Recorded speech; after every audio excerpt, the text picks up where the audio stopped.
السلام عليكم ورحمة الله وبركاته.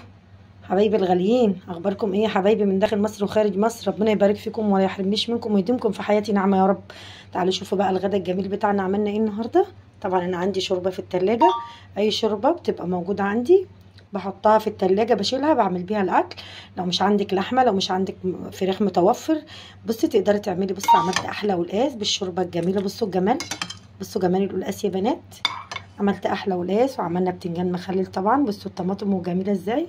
وعملنا احلى طبق رز بالشعريه. بصوا يا حبايبي تعالوا، بسم الله ما شاء الله. بصوا الجمال، بصوا جمال البتنجان.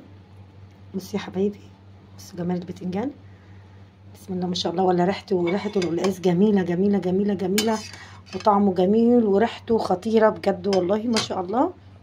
وعملنا احلى طبق رز بالشعريه. بصوا الرز واحده بواحده اهو يا حبايبي، بسم الله ما شاء الله. بصوا الجمال. متنسوش لايكات كتير كتير لماما موزيل، واللي مش مشترك يشترك فضلا وليس امرا. وربنا ما يحرمنيش منكم يا رب، وربنا يديمكم في حياتي. والحمد لله فضل ونعمه من عند رب العالمين. تسلموا لي يا حبايبي.